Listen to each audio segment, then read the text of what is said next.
Hello and welcome to study IQ. मैं दिव्यांशी और आज मेरे साथ इस इंटरव्यू सेशन में जुड़े हैं जौनपुर उत्तर प्रदेश से अभिषेक कुमार गुप्ता जी, जिन्होंने यूपीएससी सीएपीएफ 2020 की परीक्षा में ऑल इंडिया रैंक 114 हासिल की है। अभिषेक जी के बारे में बता दूं तो वो अभी लोको पायलट है, एक ऐसी जॉब जहां पे कोई शेड्यूल नहीं है, कभी भी ड्यूटी पे जाना हो सकता है। उस जॉब के साथ साथ इन्होंने सीएपीएफ की तैयारी की और सीएपीएफ को क्लियर भी किया। तो चलिए सीधी बात करते हैं अभिषेक जी से और जानते हैं उनका सफर। स्वागत है अभिषेक जी आपका स्टडी आईक्यू पर। Thank you ma'am. Abhishek ji, जैसे मैं सभी को बता रही थी कि आप करंटली लोको पायलट हैं और आज इस इंटरव्यू सेशन के दौरान भी आप जब जुड़े हैं तो आप अपनी ड्यूटी के बीच से ही जुड़े हैं। तो कैसे आपने मैनेज किया और फाइनली जब आपका ये सपना पूरा हुआ सीएपीएफ का, तो how do you feel? Ma'am, ये हमारी जर्नी स्टार्ट हुई थी सिविल सर्विसेज की प्रिपरेशन से। और मेरा ग्रेजुएशन जैसे बीटेक बैकग्राउंड था, राजकीय इंजीनियरिंग कॉलेज बांदा से मैं 2016 में पास आउट होने के बाद मैं सिविल सर्विसेज के प्रिपरेशन में लग गया था। और कहीं ना कहीं सीएपीएफ एक बेहतरीन अपॉर्चुनिटी होता है सिविल सर्विसेज एस्पिरेंट के लिए। तो ये मेरा थर्ड अटेम्प्ट था सीएपीएफ में। और लास्ट अटेम्प्ट में मैंने अपना इंटरव्यू भी मिस कर दिया था बाय मिस्टेक। तो फिलहाल ये काफी अच्छा एक्सपीरियंस रहा ये इस अचीवमेंट तक पहुंचने तक के लिए। और मैं लास्ट डेढ़ साल तक मैं as assistant loco pilot Indian railway में प्रयागराज में ही कार्यरत हूँ। और एक हेक्टिक जॉब के बीच में कुछ बड़ा करने का जज्बा ही मुझे आज इस मुकाम पे लेकर आया है।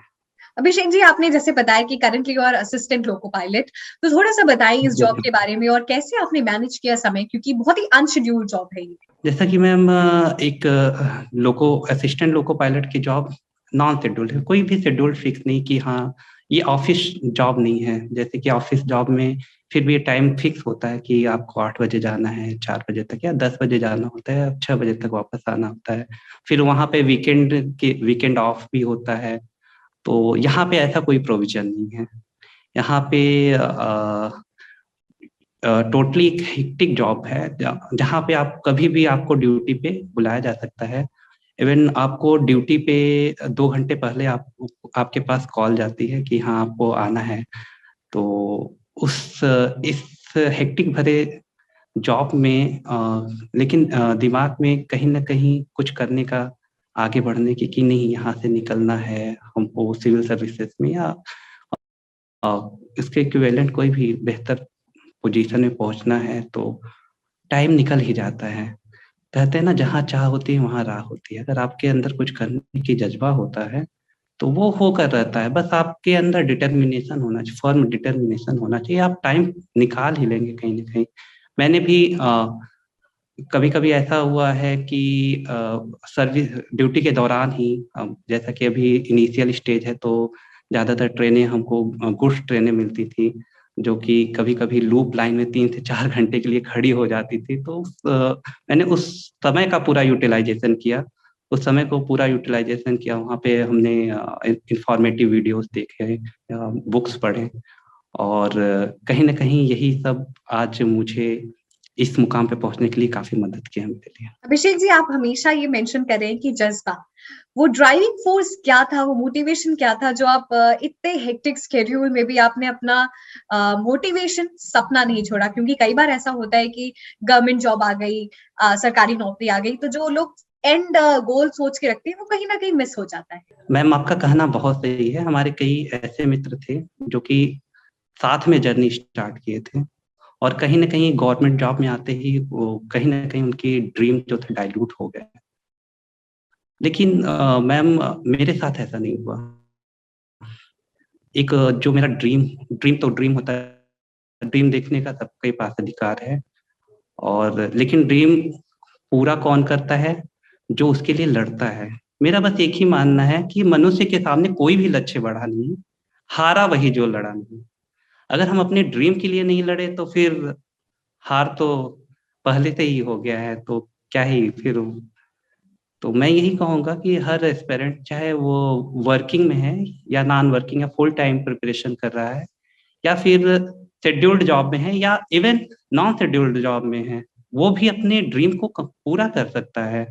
और इसके लिए उसे खुद अपने टाइम निकालने पड़ेंगे, उसे खुद इस बिजी शेड्यूल में अपने लिए समय निकालना पड़ेगा, क्योंकि ड्रीम से बड़ा मुझे नहीं लगता कुछ होता है। और जिस दिन ड्रीम कंप्लीट होता है तो उस फीलिंग को मैं नहीं बता सकता। बहुत ही अच्छी बात अभिषेक जी ने बोली कि कोई भी लक्ष्य मनुष्य के सामने बड़ा नहीं।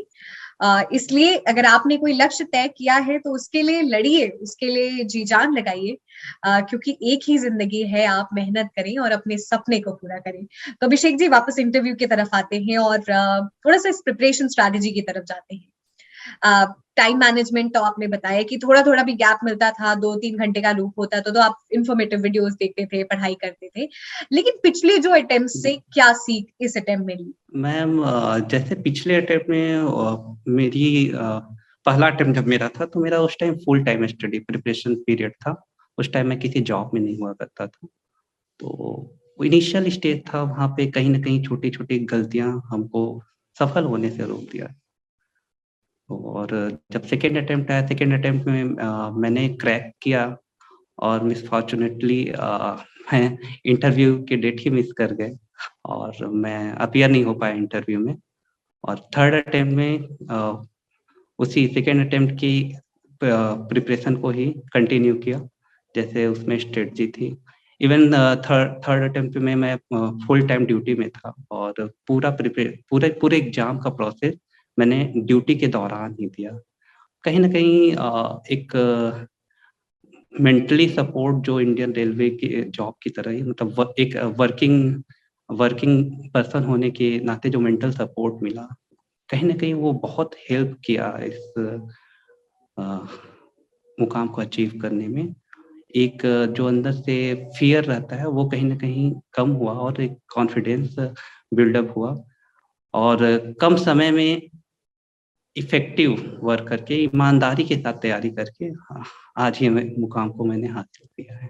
अगर अभिषेक जी, अगर मैं आपसे बोलूं कि अगर ये अटेम्प्ट को पिछले अटेम्प्ट से दूसरा करना, आपने बिल्कुल बताया, लेकिन प्रिपरेशन में कुछ पॉइंट्स अगर आप ऐड ऑन किया, कैसे स्ट्रैटेजी बदली या स्ट्रैटेजी में और इंक्रीज किया? मैम, इस अटेम्प्ट में मेरे साथ एक सबसे बड़ा चैलेंजिंग पॉइंट ये था कि मैं जॉब में था। एक ऐसे जॉब में जहाँ का कोई शेड्यूल फिक्स नहीं था। कब उठना है, कब सोना है, कब ड्यूटी पे जाना है, ये फिक्स नहीं हुआ करता था। और जैसा कि एक ड्यूटी कंप्लीट होने के बाद मुझे 16 आवर्स का ब्रेक मिलता था। तो 16 आवर्स में हमें कुछ आवर्स को यूटिलाइज़ करना था पूरी तरीके से अपने प्रिपरेशन के लिए। तो ये माइंड में कहीं न कहीं होता रहता था और उसी 16 आवर्स में आपको रेस्ट अप भी होना पड़ता था और उसी 16 आवर में लगभग सारे काम भी करने होते थे। और कहीं न कहीं उस 16 आवर्स में जो 2 से 3 घंटे मैंने पढ़ाई के लिए दिया, वो पढ़ाई के लिए पूरी ईमानदारी से दिया कि हाँ, अगर मैं पढ़ने बैठा हूँ, तो सिर्फ़ पढ़ाई कर रहा हूँ और एक फ़ोकस्ड प्रिपरेशन किया, तैयारी किया वहाँ पे। और कहीं न कहीं यही चीज़ बहुत ही ईज़ी बनाया इस एग्ज़ाम को क्रैक करने के लिए। मुझे लगता है कि आप 1 घंटे पढ़िए, 2 घंटे पढ़िए, पढ़ाई के आवर्स मायने नहीं रखते हैं, लेकिन आप कितने फ़ोकस्ड पढ़ाई कर रहे हैं, कितने फ़ोकस होकर तैयारी कर रहे हैं, ये मायने रखते हैं। और आपको कोई भी एग्ज़ाम बड़ा नहीं होता है।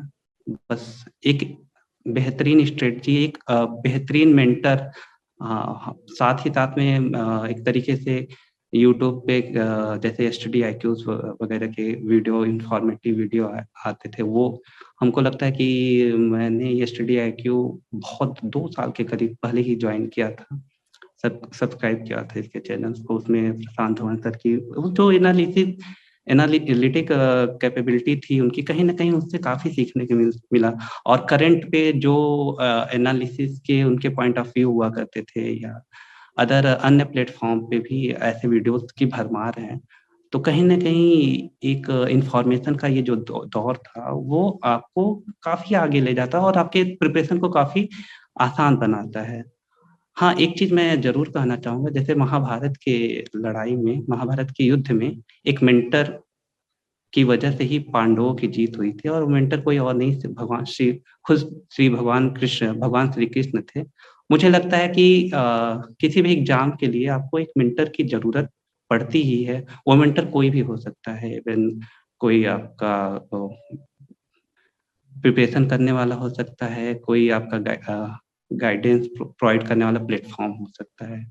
तो हमको लगता है कि एक मेंटर ही आपको सही डायरेक्शन में प्रिपरेशन के लिए मोटिवेट कर सकता है, और आप जब सही डायरेक्शन में आप मेहनत करते हैं तो सफलता मिलनी अवश्य होती है, अवश्य मिलती है सफलता, वहाँ कोई चांस नहीं होता है फेल होने। अभिषेक जी, अभी आपने मेंशन किया किस तरीके से स्टडी आईक्यू आपकी जर्नी में साथ रहा, अगर आप ये हमें बता सके। मैम, स्टडी आईक्यू पे जो करंट के सेक्शन आते थे, वैसे तो मैंने इसका कोई कोर्स ज्वाइन नहीं किया था, लेकिन यूट्यूब पे इतने वीडियो जरूर आ जाते थे, यूट्यूब पे इतने वीडियो जरूर आ जाते थे जो कि एग्जाम के लिए बहुत, एग्जाम के पॉइंट ऑफ व्यू के लिए बहुत हेल्पफुल हुआ करते थे।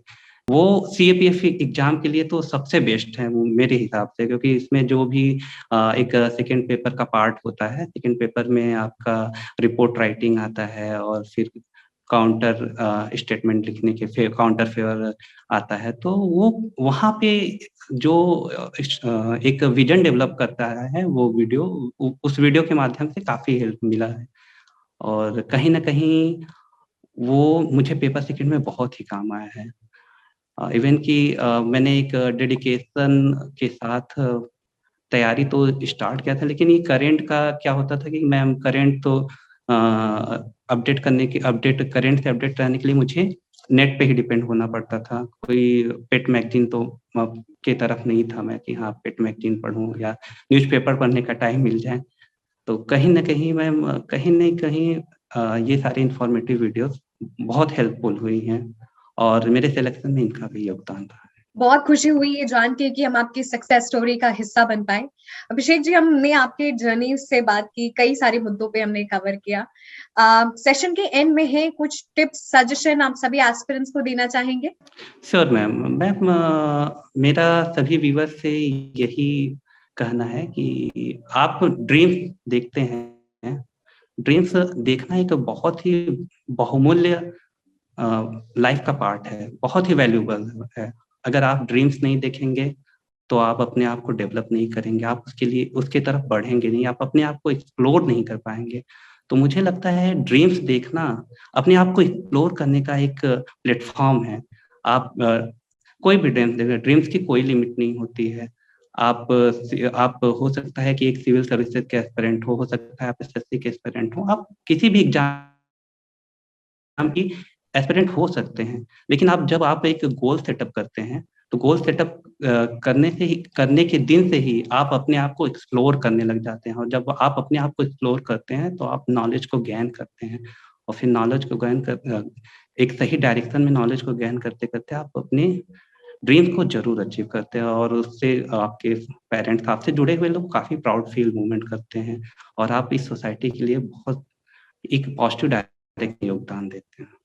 और मुझे लगता है कि कोई भी छोटी-मोटी मुश्किलें तो आती रहती हैं, क्योंकि हर लाइफ एक रोलर कोस्टर की तरह है, अप एंड डाउन आते रहते हैं, कभी अप है, कभी डाउन है, तो इससे घबराना नहीं चाहिए।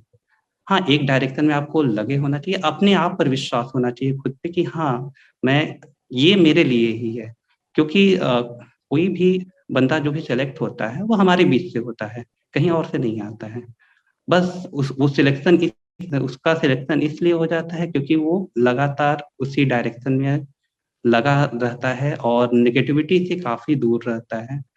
तो कहीं न कहीं मैं सिर्फ़ यही कहना चाहूँगा कि आप अपने लक्ष्य को प्राप्त करने के लिए सतत मेहनत करते रहें, आगे बढ़ते रहें सही डायरेक्शन। एक बहुत ही खूबसूरत नोट के साथ हम इस सेशन को एंड करते हैं कि अपने लक्ष्य को चेस करते रहिए और आगे बढ़ते रहिए। बहुत-बहुत धन्यवाद अभिषेक जी हमारे साथ जुड़ने के लिए। Thank you. अपनी इस बिज़ी शेड्यूल से, अपनी इस सर्विस ड्यूटी से बहुत-बहुत धन्यवाद। पूरी टीम की तरफ से आपको ढेर सारी शुभकामनाएँ।